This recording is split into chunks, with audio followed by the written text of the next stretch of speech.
विद्यार्थी मित्रांनो, मी प्राध्यापक डॉक्टर मुक्ता सोमवंशी आपल्या सर्वांचं चौथ्या सेमिस्टरमध्ये स्वागत करते.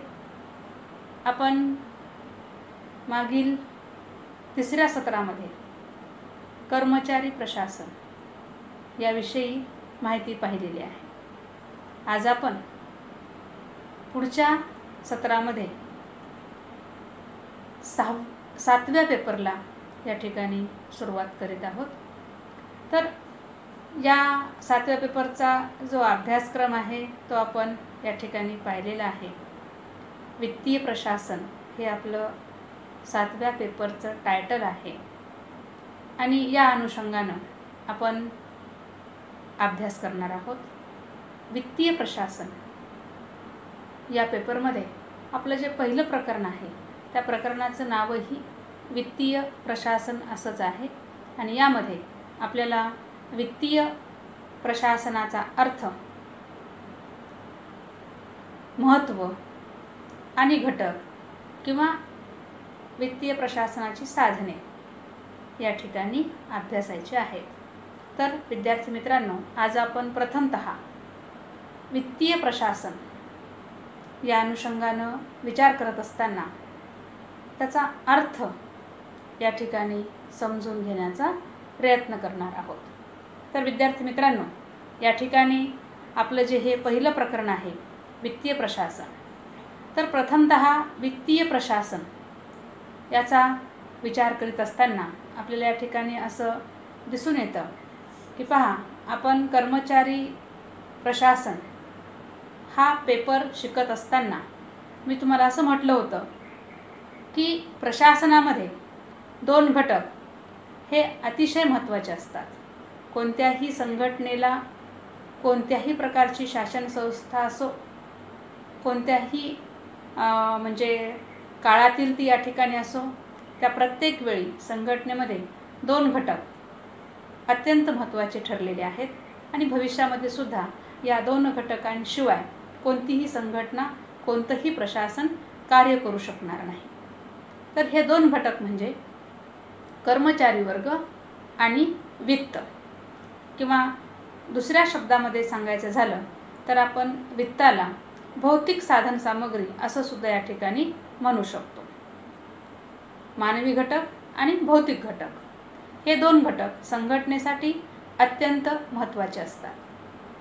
तर यामधील आपण पहिल्या घटकाचा मागील सत्रामध्ये या ठिकाणी विचार केलेला आहे आणि या सत्रामध्ये प्रशासनामध्ये आवश्यक असलेला दुसरा जो घटक आहे तो म्हणजे भौतिक घटक आणि या भौतिक घटकाअंतर्गत वित्त किंवा पैसा हा अत्यंत महत्त्वाचा आहे. विद्यार्थी मित्रांनो, वित्त किंवा पैसा राज्याचे स्नायू आहेत असे मत रिचॅलू यांनी मांडले. कोणतेही प्रशासन वित्ताशिवाय आपले शासनविषयक कार्य पार पाडू शकत नाही. प्रशासकीय यंत्रणेमध्ये दोन घटक हे अत्यंत महत्त्वाचे असतात. त्यापैकी एक घटक म्हणजे कर्मचारी वर्ग, तर दुसरा घटक म्हणजे वित्त होय. कर्मचारी वर्गास प्रशासकीय यंत्रणेचा चालक समजलं जातं, तर वित्तास प्रशासकीय यंत्रणेचं इंधन समजलं जातं.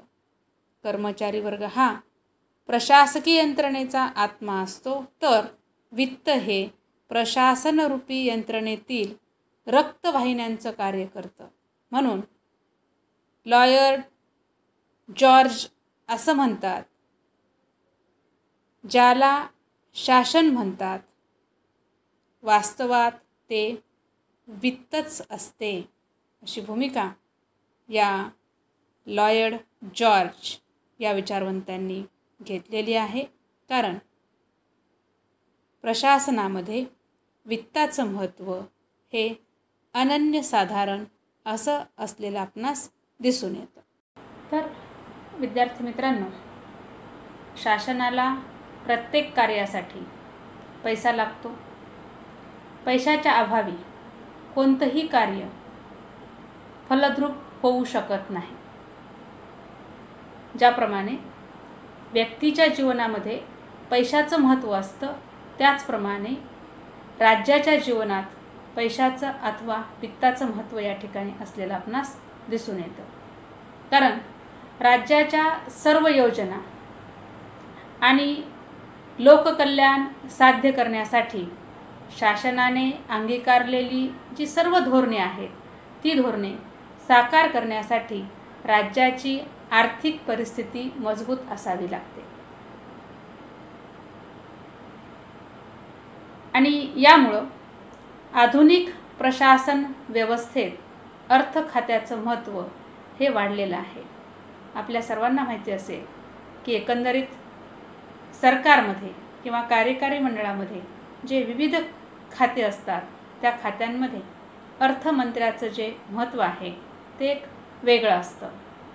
कारण का, अर्थ खातं ह्या खात्याला जर आपण या ठिकाणी पाहिलं तर ते पालकत्वाची जबाबदारी पार पाडणारं असतं. कारण सर्वस्वी देशाचा जो विकास आहे, त्या विकासाला अनुसरून ज्या घडामोडी घडतात किंवा आर्थिक घडामोडी घडणारं जे ठिकाण आहे ते म्हणजे अर्थ खातं आहे. आणि अर्थ खात्याचा प्रभाव हा संपूर्ण जेवढी खाती आहेत, जेवढी काही यंत्रणा आहे, त्या संपूर्ण यंत्रणेवरती पडलेला आपणास दिसून येतो. आणि त्यामुळे विद्यार्थी मित्रांनो, अर्थ खातं हे प्रत्येक देशाच्या शासन यंत्रणेमध्ये अत्यंत महत्त्वाचं या ठिकाणी मानलं जातं. आणि त्यामुळं एक वेगळं महत्त्व अर्थ खात्याला प्राप्त झालेलं आहे. आपल्या सर्वांना या ठिकाणी माहिती आहे की जेव्हा प्रधानमंत्री खाते वाटप करत असतात, तेव्हा असे काही खाते आहेत की त्या खात्यांबद्दल फार उत्सुकता असते की ही खाती कोणाला मिळणार. कारण ती खाते एकंदरीत राष्ट्राच्या जीवनामध्ये अत्यंत महत्त्वाची असतात. जसं एक महत्त्वाचं या ठिकाणी खाते मानले जातात, त्यामध्ये अर्थ खातं, गृह खातं आणि संरक्षण खातं. ही खाते म्हणजे एकंदरीत राष्ट्राच्या म्हणजे गृह खातं हे अंतर्गत सुरक्षिततेच्या दृष्टीनं महत्त्वाचं आहे. संरक्षण खातं हे देशाच्या म्हणजे संरक्षणाच्या दृष्टीने अत्यंत महत्त्वाचं आहे. आणि अर्थ खातं हे देशाच्या आर्थिक परिस्थितीच्या अनुषंगानं कार्य करणारं आहे. आणि त्यामुळं ह्या तीन खात्यांना आणि याचबरोबर परराष्ट्र खातं हे खाते अत्यंत महत्त्वाचे या ठिकाणी मानले जातात. आणि म्हणूनच या ठिकाणी अर्थ खात्याचं जे वेगळेपण आहे ते आपल्याला या वित्त प्रशासनाच्या माध्यमातून या ठिकाणी सांगता येतं.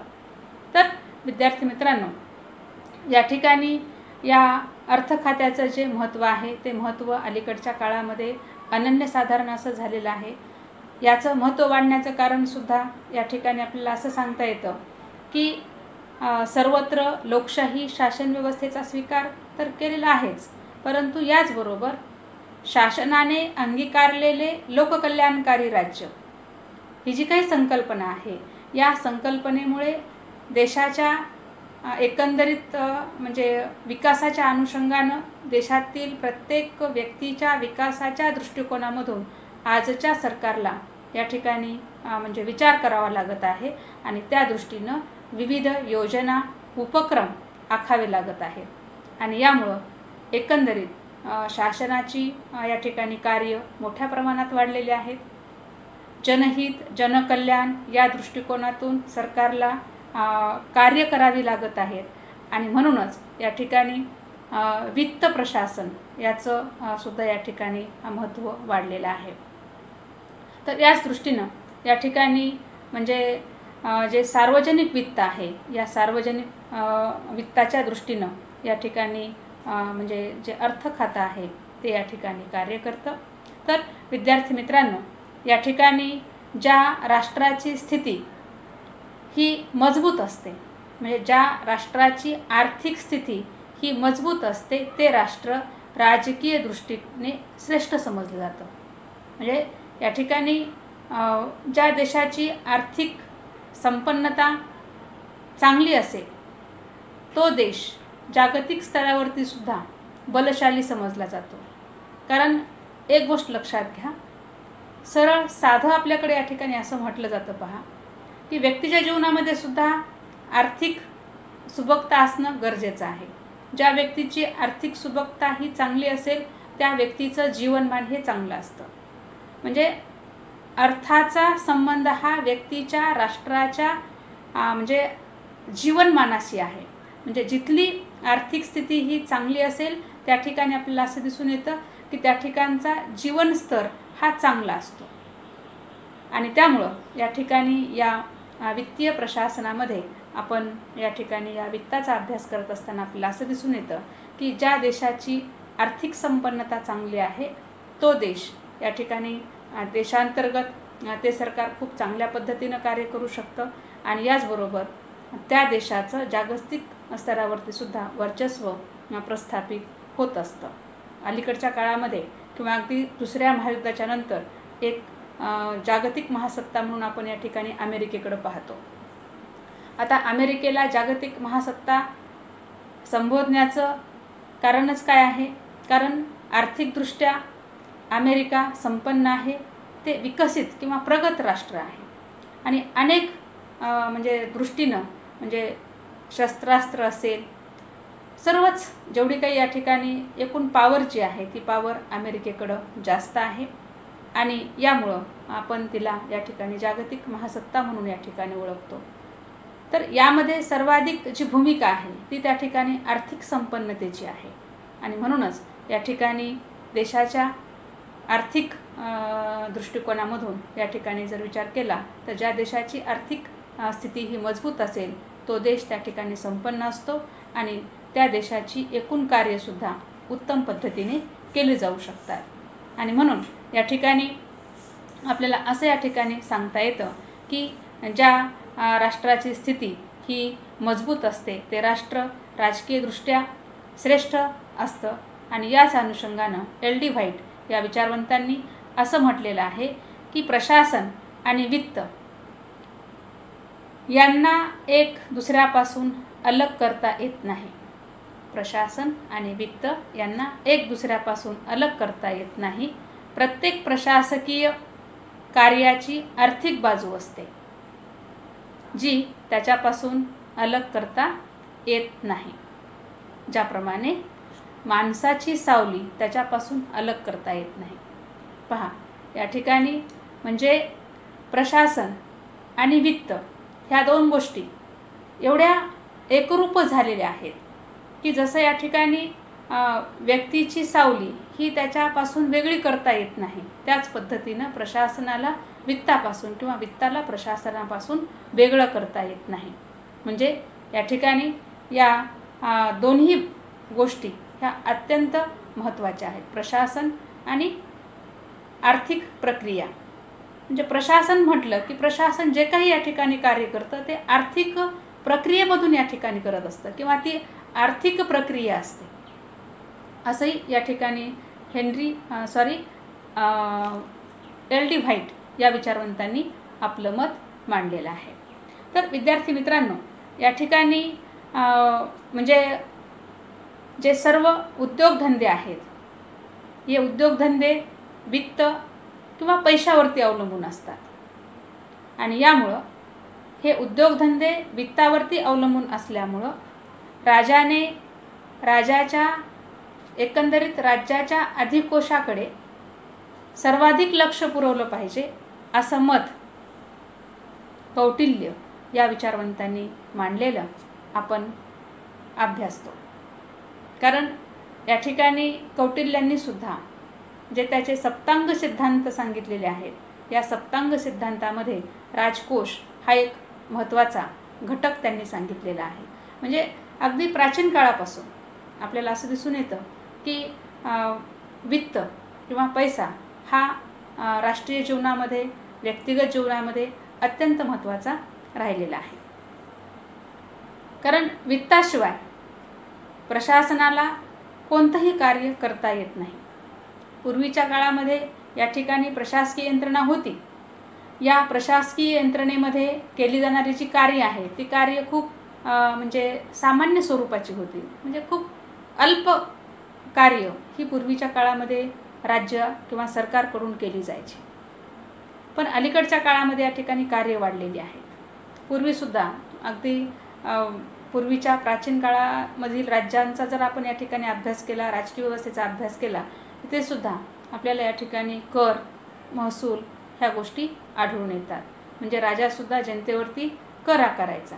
किंवा तुम्हाला या ठिकाणी माहिती असेल की मी तुम्हाला फर्स्ट इयरला सुद्धा या ठिकाणी सांगितलं की पूर्वीच्या काळी जे राज्य होतं त्याला पोलीस राज्य म्हटलं जायचं.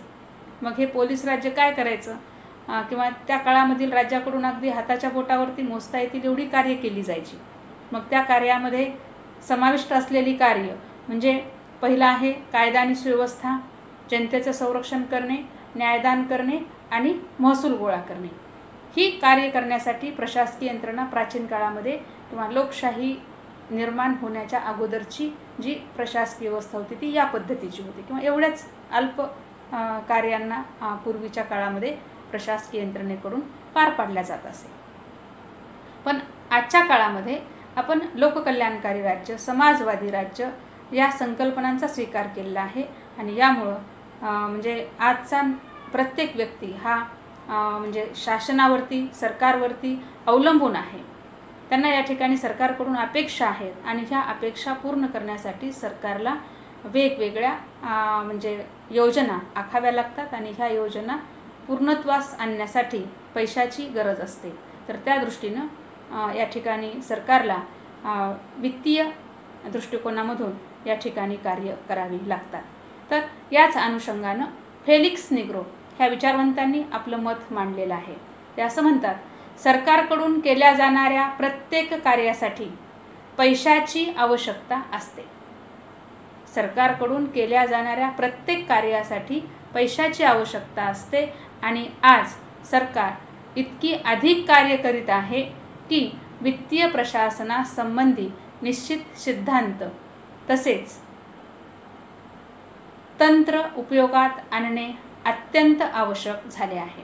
म्हणजे अलीकडच्या काळामध्ये प्रशासनाची कार्य वाढलेली आहेत आणि ही वाढलेली कार्य व्यवस्थित पद्धतीने पार पाडण्यासाठी या वित्तीय प्रशासनास संबंधित निश्चित असे तंत्र उपयोगात आणणं आज आवश्यक झालेलं आहे, असं मत फेलिक्स निग्रो या विचारवंतांनी मांडलेलं आहे.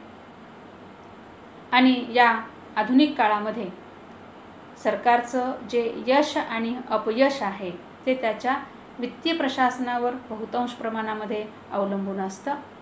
आणि या अनुषंगानं वित्तीय प्रशासनाचा अभ्यास आपल्याला या ठिकाणी करावयाचा आहे. विद्यार्थी मित्रांनो, वित्तीय प्रशासन, वित्त हे म्हणजे एवढं महत्त्वाचं आहे की जसं आपल्याला या ठिकाणी सांगता येतं. पहा की मी तुम्हाला या ठिकाणी म्हटलं की कर्मचारी वर्ग आणि वित्त ह्या दोन गोष्टी प्रशासकीय यंत्रणेमध्ये अत्यंत महत्त्वाच्या आहेत. तर कर्मचारी वर्ग हा प्रशासकीय यंत्रणेचा आत्मा समजतो आपण, किंवा त्याला आधारशिला म्हणजे कर्मचारी वर्ग हा प्राण आहे, तो आत्मा आहे प्रशासकीय यंत्रणेचा, तो चालक आहे, अशा उपमा आपण त्याला दिलेल्या आहेत. तर इंधन म्हणून या ठिकाणी वित्ताची भूमिका महत्त्वाची आहे. कारण असं या ठिकाणी म्हणतात, पहा, मानवी शरीरामध्ये आत्मा महत्त्वाचा आहे.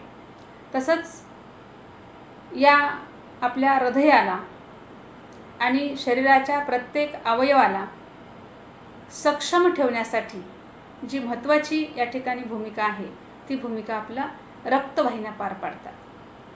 आणि तेवढ्याच प्रमाणामध्ये आपल्याला रक्तपुरवठा आपल्या शरीरामध्ये असणं गरजेचं आहे. तर मानवी शरीरामध्ये जे कार्य रक्ताचं आहे तेच कार्य या शासकीय प्रशासकीय यंत्रणेमध्ये वित्ताचं आहे. एवढं महत्त्व या ठिकाणी वित्ताला आपण देतो किंवा ते देणं आवश्यक आहे. आणि म्हणूनच या ठिकाणी या वित्तीय प्रशासनाचा विचार करत असताना आपल्याला वित्त हे प्रशासन रूपी यंत्रणेचं इंधन आहे असं आपण या ठिकाणी म्हणतो.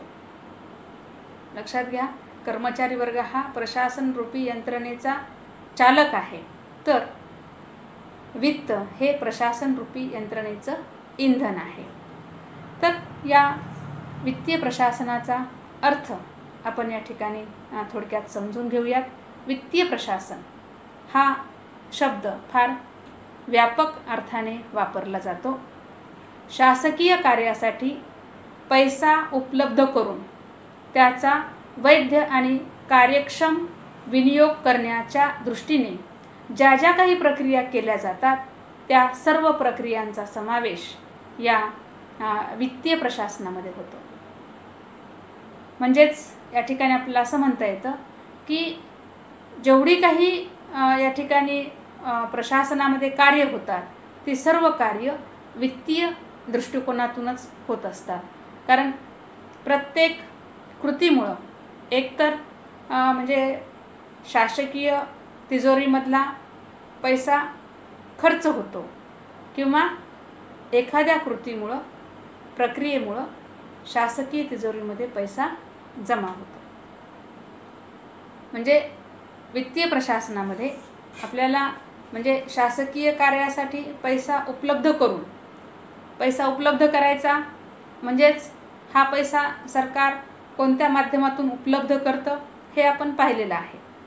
लोकप्रशासन आणि खाजगी प्रशासन यामधील फरक पाहत असताना आपण एक मुद्दा अभ्यासला होता पहा की लोकप्रशासनाचं जे उत्पन्नाचं साधन आहे ते कोणतं आहे तर कर आहे किंवा महसूल आहे की नाही.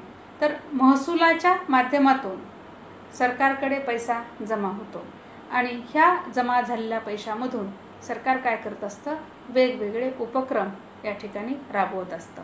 म्हणजेच या ठिकाणी शासकीय कार्यासाठी पैसा उपलब्ध करून त्याचा वैध आणि कार्यक्षम विनियोग करण्याच्या दृष्टीने ज्या ज्या प्रक्रिया केल्या जातात त्या सर्व प्रक्रियांचा समावेश वित्तीय प्रशासनामध्ये होतो. लोकशाही शासन व्यवस्थेत देशात म्हणजे जी लोकशाही शासन व्यवस्था असते या लोकशाही शासन व्यवस्थेमध्ये कायदे मंडळाकडून म्हणजे शासनाला जो पैसा खर्च करायचा आहे त्या खर्चाला मंजुरी दिली जाते.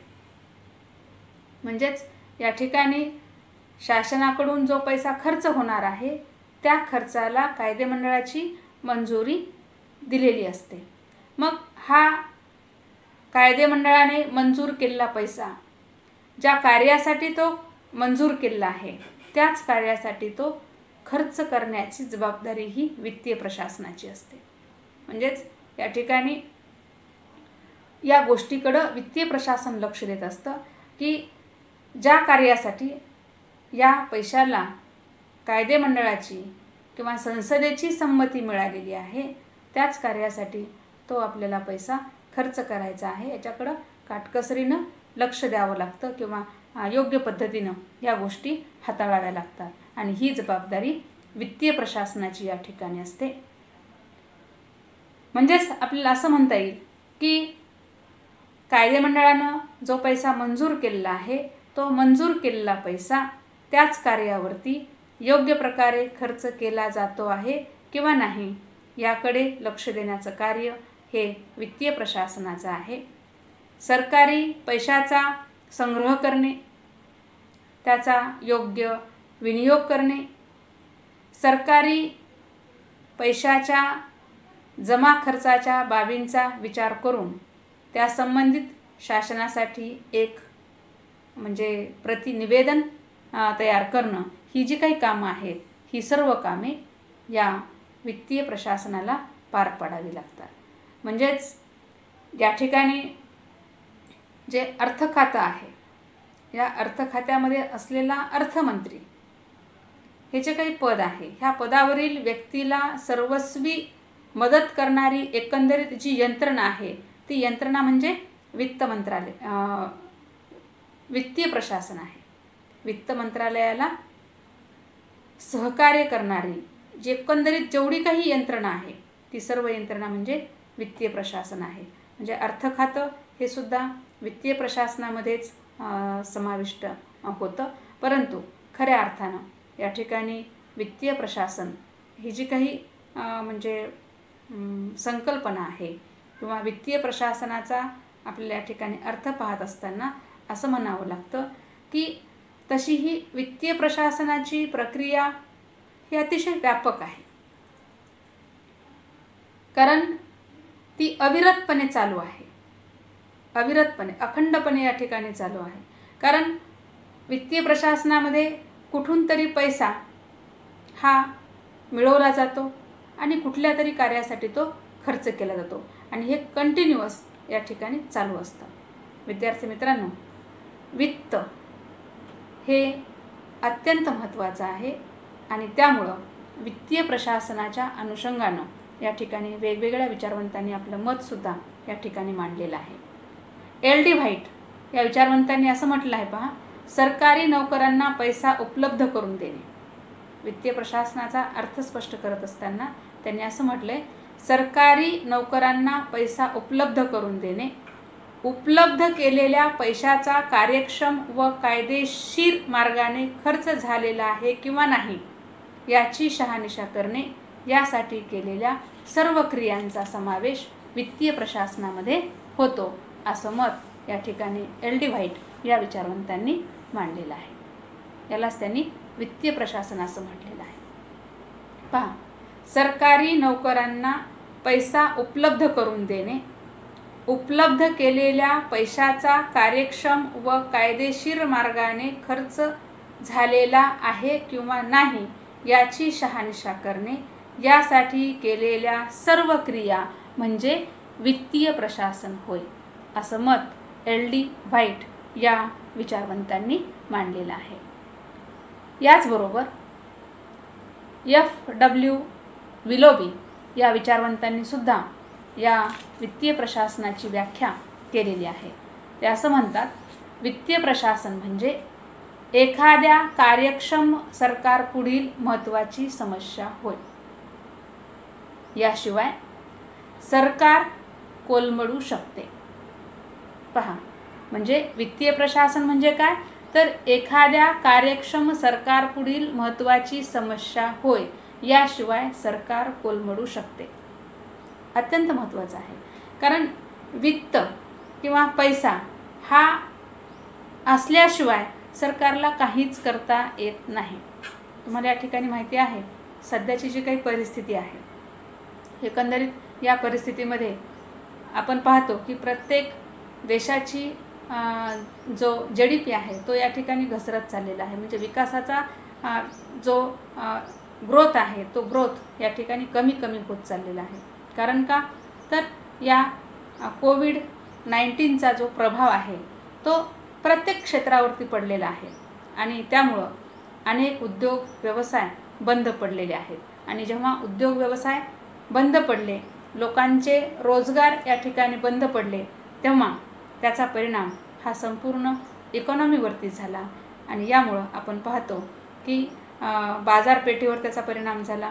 उद्योग व्यवसाय उपलब्ध नसल्यामुळे या ठिकाणी किंवा उद्योग व्यवसाय बंद असल्यामुळं जो सरकारला मिळणारा टॅक्स आहे तो कमी झाला आणि एकंदरीत आज आपण पाहतो की आपल्या देशासमोर सुद्धा आर्थिक समस्यांचा सामना या ठिकाणी करण्याची वेळ आलेली आहे. आणि म्हणूनच या ठिकाणी F.W. विलोबी यांचं जे मत आहे ते मत अतिशय महत्त्वाचं ठरतं. त्यांनी जो या वित्तीय प्रशासनाचा अर्थ सांगितलेला आहे तो अत्यंत महत्त्वाचा आहे. वित्तीय प्रशासन म्हणजे एखाद्या कार्यक्षम सरकारपुढील महत्त्वाची समस्या होय, याशिवाय सरकार कोलमडू शकतं. तर या दृष्टीनं आपल्याला वित्तीय प्रशासनाचा अर्थ या ठिकाणी समजून घेता येतो. वित्त प्रशासन म्हणजे या ठिकाणी सरकारचं एक महत्त्वाचं या ठिकाणी कार्य आहे, जे कार्य सरकारच्या विकासाच्या दृष्टीनं अत्यंत महत्त्वाचं आहे. तर विद्यार्थी मित्रांनो, या सर्व व्याख्यांचा, विचारवंतांच्या मतांचा अभ्यास केल्यानंतर आपण या ठिकाणी असं म्हणू शकतो की लोकप्रशासन आणि वित्त हे अनेक प्रकारे किंवा अनेक अंगांनी एकमेकांवरती अवलंबून आहेत. कारण प्रत्येक प्रशासकीय क्रियेत काही आर्थिक क्रिया ह्या समाविष्ट असतात. प्रत्येक प्रशासकीय कार्याचा थोडा बहुत तरी बोजा हा या ठिकाणी म्हणजे शासकीय तिजोरीवरती पडत असतो किंवा राज्याच्या कोशात पैसा जमा होत असतो. तर विद्यार्थी मित्रांनो, या ठिकाणी हा जो आपला वित्तीय प्रशासनाचा पहिला भाग आहे, वित्तीय प्रशासनाचा अर्थ या पद्धतीने आपण या ठिकाणी समजून घेऊ शकतो. एकच गोष्ट या ठिकाणी लक्षात घ्या, वित्तीय प्रशासन हे शासनाच्या दृष्टीनं अत्यंत महत्त्वाचं आहे. प्रशासनामध्ये वित्तीय प्रशासनाला अत्यंत महत्त्व आहे, कारण ज्या देशाचं वित्तीय प्रशासन उत्तम असेल त्या देशाचा आर्थिक विकास हा या ठिकाणी होऊ शकतो. वित्ताशिवाय सरकारला काहीही करता येत नाही. दोन बाजू या ठिकाणी अत्यंत मजबूत असणं उत्तम शासनासाठी, उत्तम प्रशासनासाठी आवश्यक आहे. एक आहे कर्मचारी वर्ग आणि दुसरी बाजू आहे ती म्हणजे वित्त. वित्त हे प्रशासकीय यंत्रणेचं इंधन आहे, किंवा ज्या पद्धतीनं मानवी शरीरामध्ये रक्ताचं महत्त्व आहे तेच महत्त्व या प्रशासकीय यंत्रणेमध्ये वित्ताचं असलेलं आपल्याला दिसून येतं. तर विद्यार्थी मित्रांनो, आजच्या या भागामध्ये आपण इथेच थांबूयात आणि पुढील भागामध्ये वित्तीय प्रशासनाचं महत्त्व आपण या ठिकाणी पाहणार आहोत. धन्यवाद.